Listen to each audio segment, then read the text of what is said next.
Good morning, good afternoon, good evening to wherever you are in the world attending this wonderful webinar from PKI Solutions.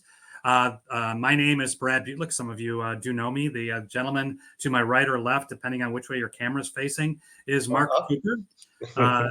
Mark is as many of you know, is the founder and president of PKI Solutions. And we've been doing these monthly webinars now for a while. And this one is kind of being requested by a lot of people to talk about, is your PKI healthy? How do you really know? I mean, if a PKI is working, it doesn't get in the way of your business unit and your own customers. So how do you know it's working? So what we've come up with here at PKI Solutions is a way to assess the security of your PKI and making sure that it's quite healthy. So we're going to go through a little bit on that. So again, here's Mark Cooper and myself, Brad Butlick. I'm the crypto geek here. Some of you know me, some of you don't. Some of the ones that don't, I'd love to get to know. And Mark, you want to kind of go through the agenda that we're going to go through today? And I'm going to be color commentary as usual. So Mark, take it away from the agenda. Yeah, absolutely. So this is definitely a topic near and dear to me. This kind of goes back 20 plus years for me in the PKI space when I started at Microsoft. Having realized that most customers were having challenges with their PKI, and this was the early 2000s at Microsoft, and I was one of really 5 engineers and focused really on helping customers when their entire business would go down, whether it was Active Directory or PKI or SQL Server or Exchange servers for people back in the day. The health and assessment really was kind of a turning point of how do you get yourself to a place where you're not fighting fires? How do you get to a point where your PKI is meeting your business needs? So today we're going to kind of talk through what are some of those elements. And frankly, things have kind of changed and matured over the last 20 years of what it means to have a healthy PKI and what you could be doing today. And we want to kind of share some of the areas that you can be looking at, some of the tools and techniques, and frankly, why they matter, because it's not the same as what we were doing 20 years ago. So why don't we kind of start with like what the core element is when we talk about a healthy PKI or a PKI assessment. Obviously, one of the things is we're looking at organizations trying to meet their business use cases. You're using certificates to meet organizational needs, whether that's identities for users, computers, data encryption, code signing, websites. All of it is about integrity is the ultimate value that we're trying to get to, protecting information, making sure information is not disclosed. But on a more abstract basis, this is your business. This is your organization functioning on these things. And if you have a tool that is not meeting its needs and is causing outages and issues, that is a very impactful thing to the organization. What we can do from doing assessments and making sure that we have a healthy PKI is make sure that the organization is getting the value out of that technology. So when we think about an assessment, we're really talking about gathering information and visibility about PKI so that we can make sure that it is in a healthy and secure and reliable state so that the business can function. More often than not, what we find with a lot of customers is just showing them information is kind of an eye-opening thing. So for instance, one of the things that we found when we launched PKI Spotlight, we had a customer said, hey, our PKI is stable, it's secure, we don't have any security issues. Just giving them visibility of all of the different encryption keys that were in use within their PKI, they quickly found out that there was still an MD5 hash that was being used for one of the internal CA settings. They didn't know. It was the visibility, and this was an organization that really felt like they were on top of their PKI. So doing an assessment, having the visibility of what's going on is what's critical here. So for us, we talk about this top to bottom review. We want to look at every aspect of the PKI so that we can make sure that the business is getting the value that we want. This is not just a technology, how are things set? It's not just, do I have documentation? We want to make sure that we go in with eyes open. I was just talking to Jake today about an assessment that we're doing for a customer. And things get really awkward when customers kind of feel like, hey, my PKI is in a great shape. And we're like, yeah, it's not. You've got issues. Visibility and information can lead to doing really good things, but you have to go through this process. Now, one of the things that has been evolving for us, and we are even adopting to this, is a lot of customers over the last several years have been asking about maturity models. How do I know beyond just the technology bits and pieces, is my PKI a mature technology? Is it something that we've implemented in a way that matches the maturity model that we want throughout our organization? This is a great place now where things like the PKI Consortium has defined a great enterprise maturity model. We have actually adapted what we do from an assessment standpoint and now include the maturity model in that assessment. We didn't create it. It was frankly something that we've always kind of asked those questions and looked at, but there wasn't a industry-wide measure. So I think this is a great example of something that has been an evolution in the space, and we've even brought that into PKI Spotlight. And I think what we'll find is that organizations will have a new way of measuring their approach to how they're implementing this technology. The other things that we're talking about within the assessment, we're obviously concerned about security and vulnerabilities. This is very top of mind for a lot of organizations. So we want to make sure, are we properly gathering all of the information and all the visibility about what vulnerabilities exist within the technology? Not just, is the code itself secure or vulnerable, but have I implemented the technology in a way where I've introduced a vulnerability? And a great example of this, for years, I wish I had more time to do this, but I talk about the manufacturer's documentation hall of shame, because a lot of times our customers will wind up getting documentation from Cisco or VMware or some other manufacturer of a piece of software that says, here's how to get certificates into our product. And from what I can gather, all that they have done is taken one of their engineers, stuck them in a room and said, here's a PKI, go get a certificate, make our product work. And they start clicking buttons like a monkey, and out pops a certificate and their product works, and they document what they did, and then they tell you to go do that. I have seen things like issuing users certificates that are valid for all purposes, so essentially making every single user a certificate authority. Did their product work? Yes. Did it introduce security vulnerabilities? Yes. So without going in and looking at how are we configuring and using the product, we could wind up with a lot of vulnerabilities that we didn't even know that are there.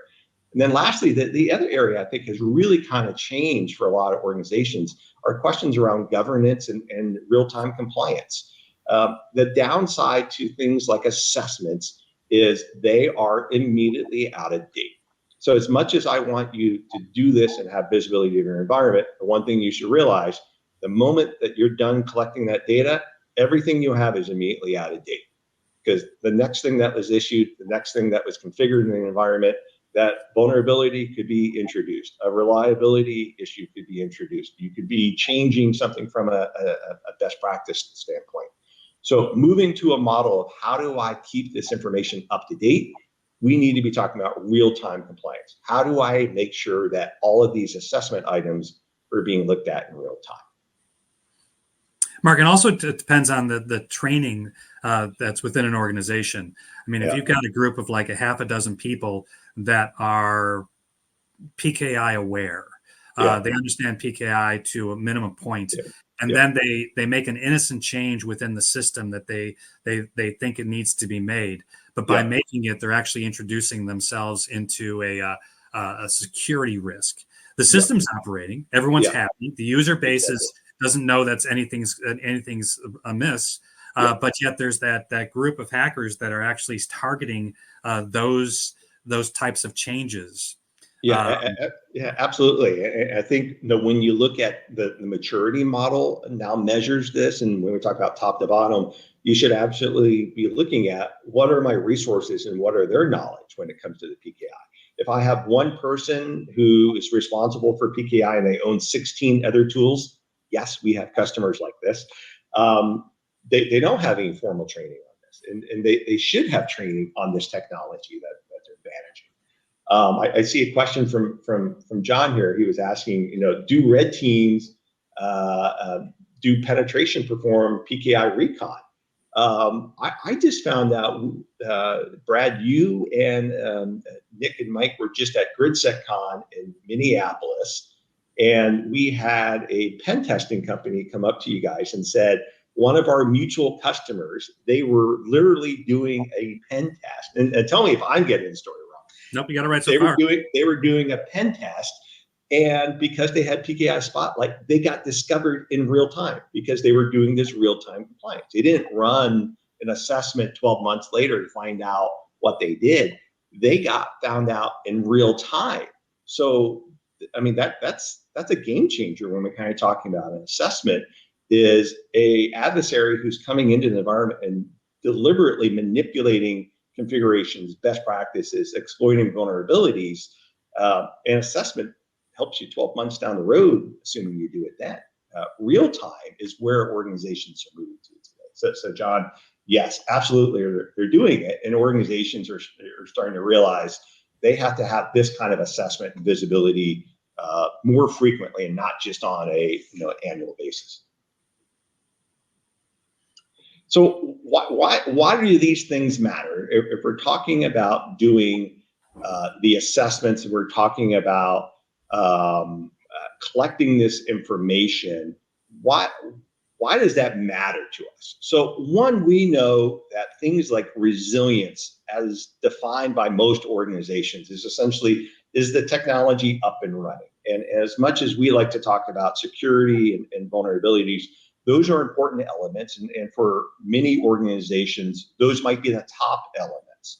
But even in organizations that isn't quite at the maturity stage of saying, I need to eliminate all the security vulnerabilities, we know resilience is the number one thing that gets to them. Over the decades I've been in this space, over and over again, resilience is what affects organizations. Now, I'll tell you, some of the strangest things I've ever seen in environments have come from resilience issues. So I did an assessment for a city government a decade ago. And when I was doing this assessment, the tool I used back in the day blew up trying to collect the information from this environment. And I couldn't quite figure out why.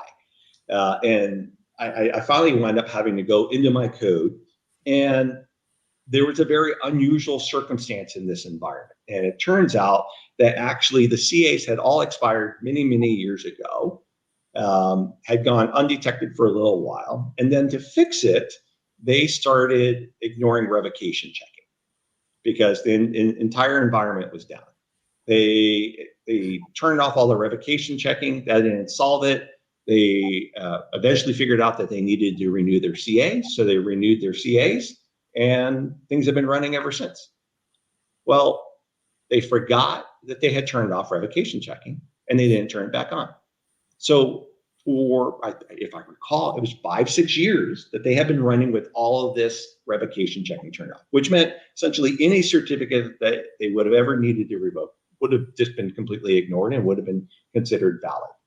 That resilience issue led to a major security vulnerability problem. It wasn't necessarily, an adversary came in and took care of my environment. So vulnerabilities are not just nation state attackers. They're not just outside adversaries. Sometimes they're the unintended consequence of an organization's resilience issues. And these things can cause significant problems down the road. The other thing is, as we talked about, And in that example, from a user of the system perspective, they were unaffected, right? Oh yeah, they said, I don't know what you're talking about. No, we didn't have any problems. Like I had to spend hours and hours and hours digging into the logs to kind of go, okay, back on this date 6 years ago, something funky happened, and here's what I could see. And then they finally go, oh yeah, I remember Bob talking about that. Yeah. Oh, is that what happened? Yeah, that's the problem with PKI. There's so many silent killers. Yes, that are hidden within the system that, if not monitored properly, yes. You can go years. I mean, 6 years without knowing that was an issue. They're lucky they didn't get hacked or maybe they did. Who knows? Exactly. The lack of visibility and reporting is what makes this difficult.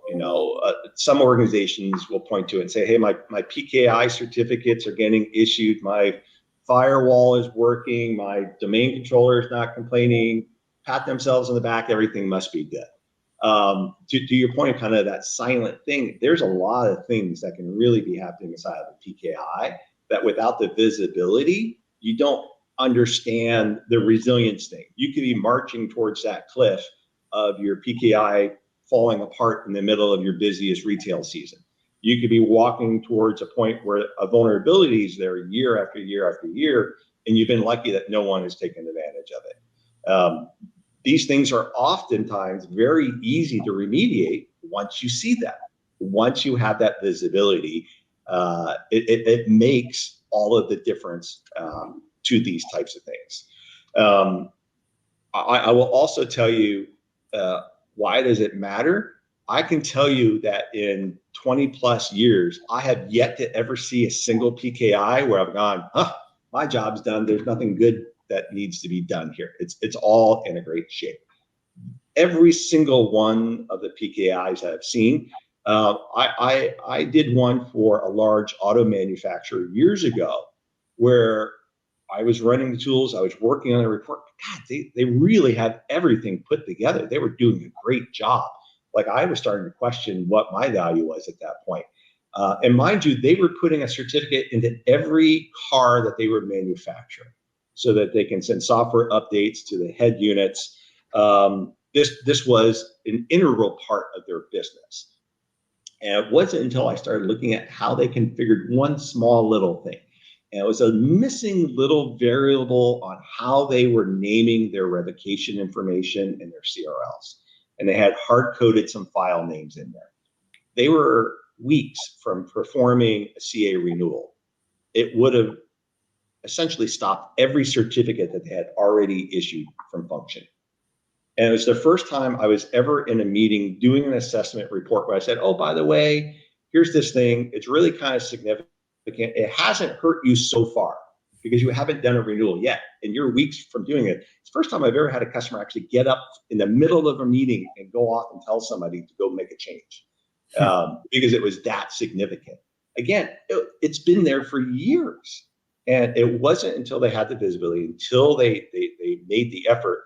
It hadn't caught fire. It hadn't broken something yet, but that configuration was waiting in time for it to happen. And lastly, pen tests. Now, this is something that 20 years ago, we didn't really see organizations having pen testers taking advantage of their PKI. You want to know why pen testers are going after the PKI? It's because they know that they always have problems. It is that significant. We have had customers that have come on the spotlight that have told us that their pen testers have told them that they're the only ones that have ever passed their pen tests. I mean, that's a game changer. So the pen testers are going for places that they know that there's vulnerabilities.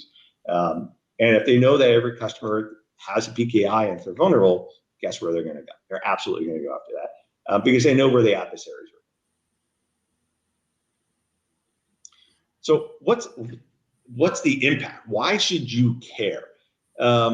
If you don't want to look at this from a vulnerability standpoint because you've got bigger issues on your plate, you've got 15 other tools that you own, then the resilience in the outages is the top concern. If you haven't had fires and you haven't had to be in that reactive mode, it's probably a big black box.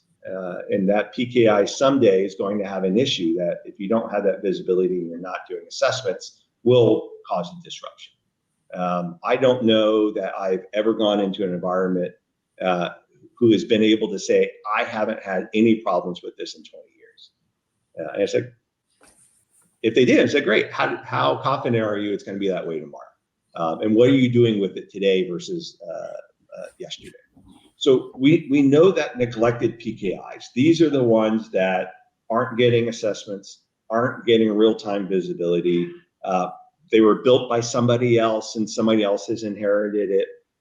Maybe it was built with documentation that doesn't exist anymore, or partial documentation, or Mary, who built it, is now in a different role and doesn't remember what she did 8 years ago.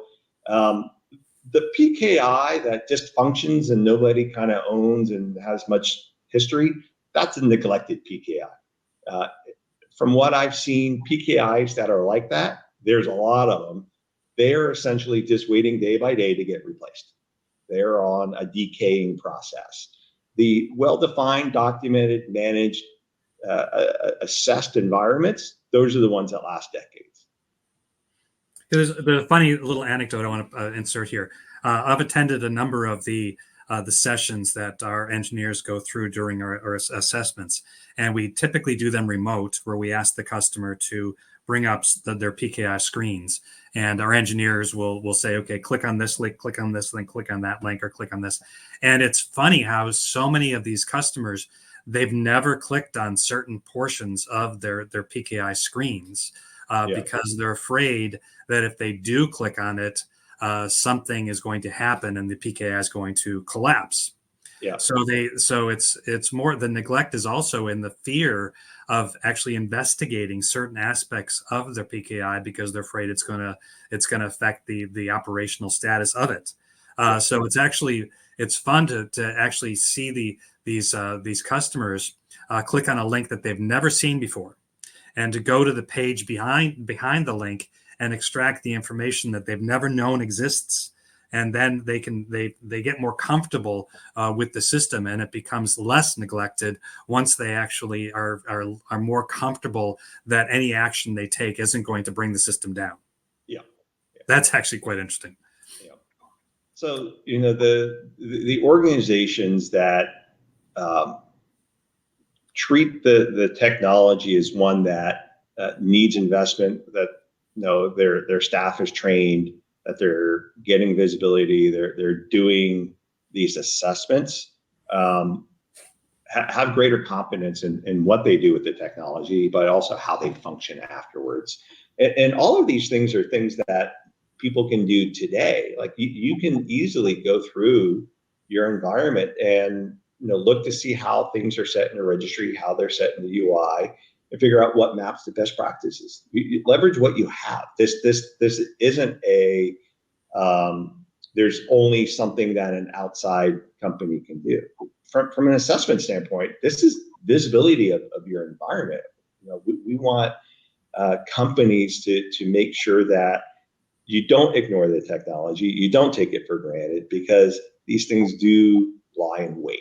And it is simply a matter of investing in making sure it's configured, that's operating and reliable, that your organization can continue to grow and depend on it. What we see is organizations inevitably spend more money when they don't spend money. It's kind of an oxymoron a little bit. If you're not investing in the people that are running the PKI, if you're not investing in maintaining the technology, you take it for granted, you're going to spend more money to remediate the problems when they come up. Your total cost of operation is going to be significantly higher than properly managing it. If you neglect the car until the engine blows up, that's a really expensive thing. If you take the time and getting the oil change, I don't know if you need to replace oil in cars anymore, but if you take the time to replace the wipers on your Tesla and charge it and keep the tires inflated, it's inevitably a cheaper prospect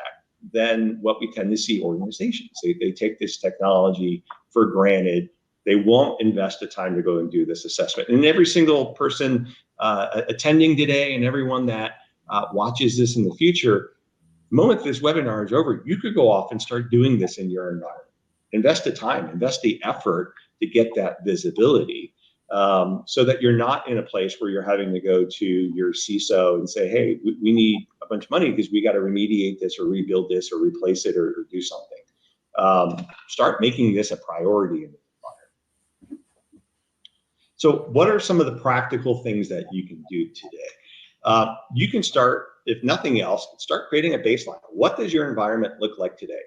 What templates do you have? How are they configured? What are they set for? What CAs have them? How are your CAs set up? You can start collecting this very easily. If you're not a registry person, you don't want to go through and do that, just start grabbing information off of screenshots and start documenting it. Find a junior person on your team and say, hey, I want you to look at all this information, stick it into a spreadsheet for me. Just figure out where you are today. Because once you have that baseline, then you can start saying, okay, let's look at how we're configured, what's inside of best practices, what's outside of best practice. We've done a ton of blog articles over the years. There's lots of information. Microsoft's got a white paper I even contributed to called Securing PKI. Lots of great sources that you can go to. And with a baseline, guess what? Now you've got something you can come back 6 months later or a year later and say, how have things changed? Now, the downside of this is it's a really hard thing to do on a frequent basis, but you got to start somewhere. So if you're at a point where you can't implement a process to start doing this in real time, don't ignore the problem. It's kind of like the old adage, how do you eat an elephant? You eat it one bite at a time. So if this seems like a big problem, start with what you can do today. Start collecting the information and then start figuring it out. Once you have that visibility, start remediating what you can see. Now, sometimes some of these risks are simply you as the organization saying, I'm okay with that. If you don't have an HSM, have an honest discussion internally and say, do we need an HSM? No? Great. Our remediation is we are aware of the risk and we've accepted it. Great. Document it in there, move on to the next thing. Go through each of the items until you get to a point where you've either remediated, you've had a conversation, you've accepted the risk, whatever that is, that's your assessment. Whether you use a tool, whether you create a spreadsheet, you're doing this manually, you're doing it in real time. An assessment is the same. It's what do we have? What do I need to do about it? What's the visibility I didn't have before and how am I going to address it? And then figure out how do you get this more frequent. If you haven't done it for 10 years, start with one before you figure out how to do it every day. If you are doing it every 2 years or wish you were doing it every 2 years, try to do it once a year. Just get better at what you are doing. There are tools and processes that will make this faster, easier, more thorough, but nothing prevents you from doing this today. There's no magic formula here. The information's out there. It would be interesting, though I don't know if I would accept it. Take all your data, throw it in ChatGPT and see what comes back. Now, it may hallucinate and tell you that you're running a SQL server inside of ADCS or something, but maybe it helps. But there are things that you could be doing today. So if you do nothing other than walk away from this webinar with, okay, I have been ignoring it. We've talked about doing it. I need to start doing something somewhere. Find a place to start and make it a priority, and then figure out, is this valuable enough that we need better tools, more visibility, more frequency, and then go from there. Yeah, it's kind of the message is don't accept the fact that your PKI is operational, and that's your litmus test to whether or not it's secure. Yeah. That is not the way to look at these types of situations. Exactly. So I'll give you a few indications that your PKI is probably waiting to blow up on you. If you ever have to do some magical fairy dust sprinkling, you have to go in, you have to touch something, or every Tuesday somebody does this magical thing and everything keeps working and nobody knows why. And it's a bit of like the old TV show Lost, where they had to go into the bunker and press some keys or the world ended. If there's some kind of magical thing that no one really quite understands why, but everybody does just to keep the thing running, there's probably something lurking in that PKI that needs remediation. If you don't know how your PKI functions or how templates are added or how configuration things are changed and things are just there and you have certificates and you don't know anything more than that, there's probably something lurking that needs your attention. If you're not doing a assessment or proactively looking at your PKI and you're interacting with it simply to issue a certificate, revoke a certificate, if you are simply operating your PKI, there's probably something lurking in your PKI that a assessment is going to give you a little better visibility. So in the end, figure out if you are interested in resilience or security, or maybe both, but don't be dissuaded because you're not interested in one over the other. What I would say is figure out what is most interesting to you. If you're not focused on maturity model, don't worry about that part. Do it just so you have a baseline, but use the PKI consortium maturity model, figure out where you're at. Take industry best practices, and they can be adapted to anything. I don't care if you're on EJBCA, if you're on ADCS, things like CRLs or CRLs. Figure out those best practices that map across. And then start figuring out your remediation and how you're going to do this on a timely basis. I just don't want organizations saying we did one 5 years ago, so we're good. I don't think once a year is sufficient anymore. Your pen testers are doing that, and all they're telling you is what's been wrong for the last 12 months. So you need to adapt. You need to embrace this. Organizations have more dependency on PKI. There's nothing here that you can't start doing today. Great. I think we're at time, Mark. And thank you very much for attending this webinar. And obviously, if you have any questions, like to contact us directly, our information is there on the screen, or you can go to just simply PKI Solutions, and there's lots of ways of getting a hold of us. And many of you on this thing already know Mark or myself, and you can reach out to us directly. We are going to have another webinar in November. I think because of the holiday, it might be a little early. So keep in touch with us, and we'll send out some information about that one. So again, thank you all for attending. Thank you, Mark, for yet again another great discussion on this topic. And we'll see you all soon. Yeah, and let us know if we change your mind. If you go off and you start doing an assessment, you at least go down this track. At least let us know that you heard us, that you're going to invest in this space, that the world will be a better place for it. So let us know. And happy Halloween. Everyone. Oh, yes. Happy Halloween. Take care, everyone. Thank you.